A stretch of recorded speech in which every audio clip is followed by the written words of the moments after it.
So I'm watching Love and Hip Hop Miami Season 2, Episode 5, and the episode was titled Girl Talk. It aired on VH1 Wednesday, January 30th of 2019, right? And one of the scenes made me say, cheddar cheese. So basically, Amara La Negra was in the studio recording her show, rather filming her show, Girl Talk. And this is some behind the scenes stuff. Well, it was in the front of the scenes on Love and Hip Hop, but behind the scenes of Girl Talk.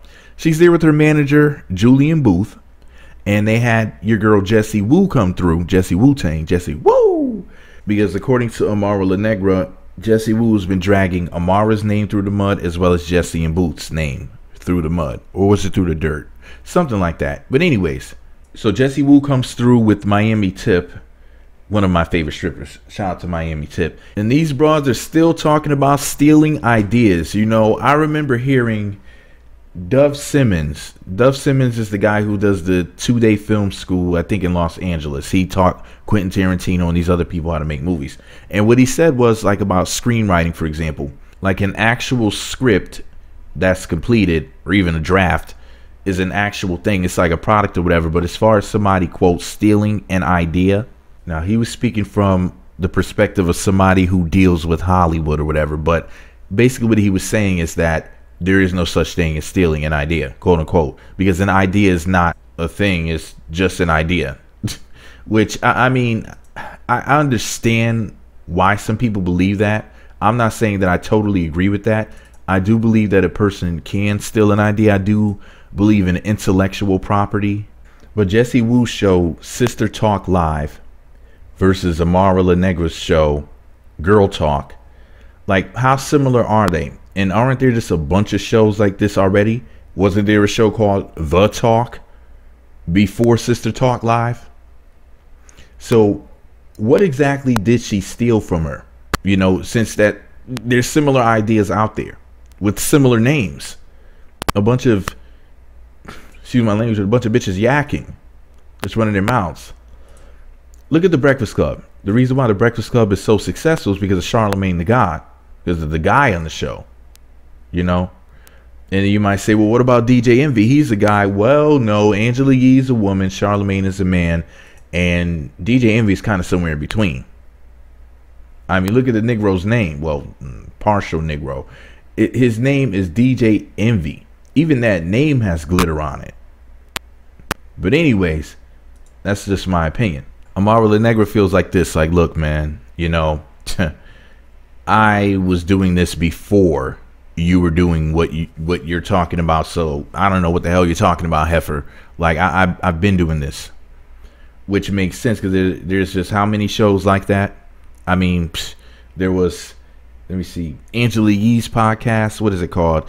Lip Service. It's like the same thing. Bitches yakking, usually about sex, but it's a bunch of those like girl talk shows. There's just so many of them, and they're all pretty much the same. Well, at least the urban ones, the ones with the black chicks on them and the Latinas and stuff. At least the quote unquote urban ones, the ones who have been tainted by the sisters. And it's just the same shit. My coochie, blah blah blah, penis size. I'm dating this guy. He's a basketball player. Blah blah blah. You can get that right online at Lipstick Alley or plenty of other places. It's the same crap, just whole shit, and it's so corny. Same shit over and over again. You know, my weave, blah blah blah. I would never date a guy with no money, blah blah blah. I'm gonna get me a white man, girl, blah blah blah. Same crap, right? Same shit, different day. I don't even have to listen to either one of these heifer shows to already know what the hell they're talking about. We're talking about black chicks here, dark-skinned ones at that, and they're non-American. So you already know what the crap is about, okay? And I know that you foreign Negroes right now are calling me an Akata. You're like, you don't even know what tribe you are from. You don't know if you are blowgun or spear. You know what? It's all fun and games until I come to it's all fun and games until I come to that remote village that you're from and start sitting hot coals on them plates on your lips. And then it won't be so funny.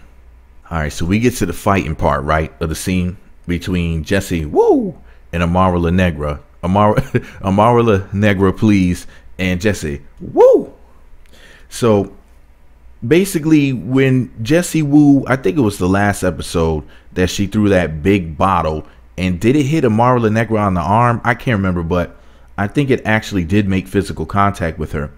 When that scene happened, Jessie Wu-Tang says that the reason why she did that is because JoJo Zerur, also from Love and Hip Hop Miami, threw a drink at her, so she was retaliating.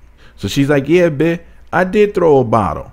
I normally don't, just walk around with bottles ready to throw them like a video game character, but or like a hobo superhero. But, the heifer threw a drink at me first, so I was just retaliating. So there was something really important that happened in this scene. Forget all of that. Jessie Woo basically said that when things are going down, when it's time to scrap, you can get it, your mama can get it, your cousin can get it, everybody can get it like Ebola. So basically she's letting Amara La Negra please know that basically she doesn't give a F. And it's really interesting because this is when Amara La Negra please jumps up out of her seat ready to fight Jessie Wu-Tang. She wanted to see her Tiger Style. Now it's really interesting because the word mother was some pseudo trigger for Amara to jump up and act a plumb fool.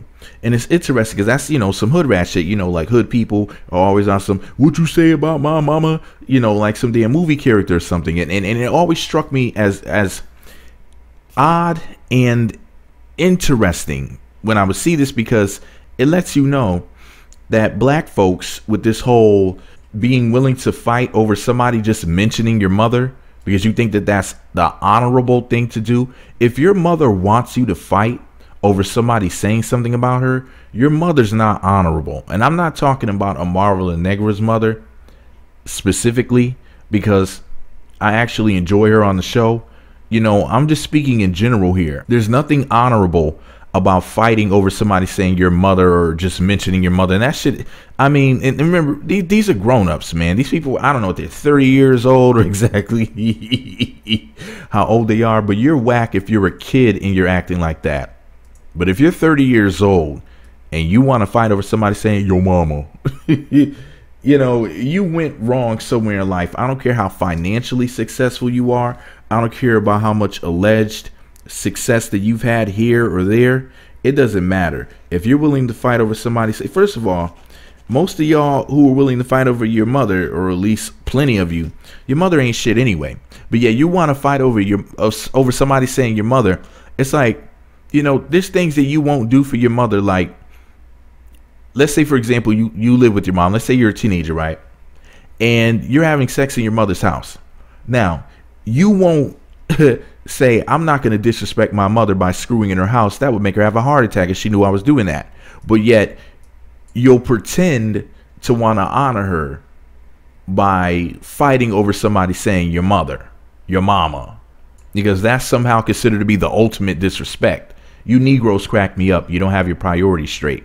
But it's really, really interesting if you really think about it. See your mother all upset. She's telling you she needs you to stop smoking, to stop drinking for your health. What would she do without you? If you were to pass at a very young age, she would be distraught. You can't do that for her. You absolutely refuse to do that. Your significant other is abusing you, but yet you won't leave the relationship, despite the fact that this is tearing your mother apart, seeing you all effed up out here, coming to our house with a black eye. Mama, can I stay with you for a couple of nights? He hit me again. Yeah, you won't leave him for your mother, even though that's tearing your mother apart. And you're endangering your children or child by having them in the household with some nut who's out here whooping you. And that goes for men or women, because both of y'all are victims of domestic violence, unfortunately. But what you will do is defend your ego if somebody says something about your mama, if somebody says something about your child, if somebody says something about your puppy. It's like, come on, y'all. That fake outrage, that being fake triggered, people are so funny. Society's full of people who are fake woke, fake triggered, just fake everything. Bitches wearing fake up on their face. They give themselves a whole new face because whatever's underneath it, they look like a monster. Everything is fake. Fake hair, fake rear. In the future, we're going to be breathing fake air. But y'all don't care. Anyways, so they're at Mirror TV in Little Havana, and they're arguing about this mess that's going on. And it was interesting because, you know, the video, rather, that scene really showed the insanity of black women, because Jessie Woo goes to walk away and she's switching her behind as she's walking away, and she starts singing, "Beat my ass, beat my ass," for Amara La Negra Please to beat her ass. And I'm just watching this mess like, you know, the weave is going, there's a bunch of jewelry being taken off of Amara's hands and arms, and, you know, Jessie Woo has on a very short dress and she's switching her behind and singing to beat her up. And I'm just looking like, this is the Queens in a nutshell. Once the girls are separated, once they were away from each other, Jessie Woo and Miami Tip left together, and Amara La Negra went back to, I guess, the dressing room with Julian Booth, her manager. It was really interesting because Amara started throwing shit like a kid.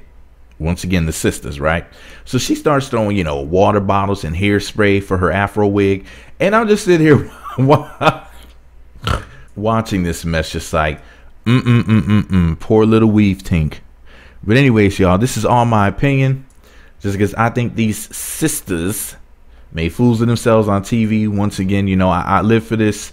You know, I love to see, I love to see the sisters do what they do, man. It just makes me laugh, because then I don't even have to say anything. It's just right there in front of your face on display for you. Okay. But anyways, you know, I had to speak about this particular scene to point out certain things, man, certain things that I don't really hear people talking about. Like this, it's really dangerous to be on this whole "what you say about my mama" mess. It's really annoying. But this is all my opinion. What do I know? I'm actually a fan of Amara La Negra and Jessie Woo. Okay, at the end of the day, even though I may talk my ish, I may tell my jokes, but I do think that they are talented and entertaining at the end of the day. And for all you stupid people wondering, would you smash? Do I have to answer that question? Of course. Of course. I'll make a Zozo appointment for both of them at the same time. But anyway, this is all my opinion. What do I know? I'm just a Jessie Woo and Amara La Negra Please fan with the microphone. Let me know what you think about it all below. Be sure to subscribe to the Meat Magazine YouTube channels. Visit Meat Magazine site.blogspot.com for more. Meat Magazine, I'm MeWe. Thumbs up, comment, click the subscription button and the notification buttons, and then that way you'll know when new videos get posted. Do you agree with me? Do you disagree with me? And let me know why in the comments. What do you think about the scene? Or just say hi or say something. Because if you can listen to me ramble for over 13 minutes with my non-talking self, you can leave a comment. Because if you don't, you ain't spit, just like your mama told you. All right, y'all.